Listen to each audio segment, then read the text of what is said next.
The Man in the Snow. I was sitting in my room when I noticed this silhouette in the backyard. I remember there being a blizzard, so I didn't pay much attention to the noises around the house. I was expecting a storm to last at least 2 days. I dropped my controller when I heard this bump against the wall outside of my house and pressed my eyes around the window, and I saw what seemed to be a snowman. Look, I know how this sounds, but I'm an only child and I stopped building those things like 8 years ago. And my parents are like 1,200 miles away visiting family. And I would normally never post this. This thing is like 9 feet tall. And it looks like whoever did it forgot to put the nose and eyes. My Ring camera on the front door went off and scared the crap out of me.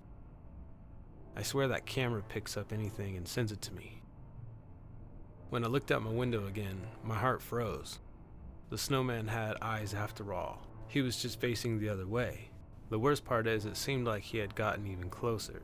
My dog couldn't see out the window, but I've never seen him cry like this before, not even on the 4th of July. He ran and hid in my parents' room, and the moment I saw my dog leave the bed, I heard a terrifying crash against the window. It was a snowball. I looked out the window, now feeling the piercing cold on my face. The snowman was a little closer. But there's no way his little stick arms could have thrown that, right? I jumped onto Discord to see if any of my friends were awake, but I had been staring at the snowman for hours, and they were all asleep. I couldn't help but think this snowman was watching me with its little beady eyes. And to make things worse, my room is on the 2nd floor. My buddy jumped online at like 5 a.m. Good old Todd, man. I started telling him about my night, and the sun was just starting to come up, but still pretty dark outside.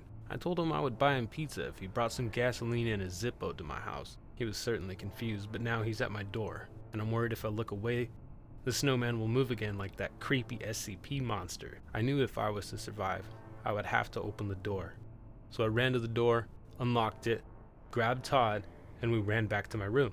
Todd said, "Why's your window broken? Why'd you ask me to bring these? Where's the pizza?" I turned his head out the window to see the snowman is much closer than before, but still in the shadows. Todd said, "A snowman?"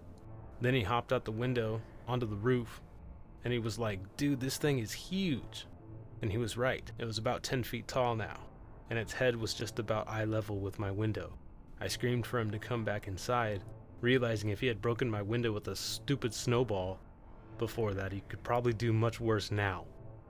The snowman grabbed Todd before I could help him, and before I knew it, he just ate him. I could hear Todd in the muffled snow-packed belly of this monster. All I had was gas and a Zippo. I didn't think.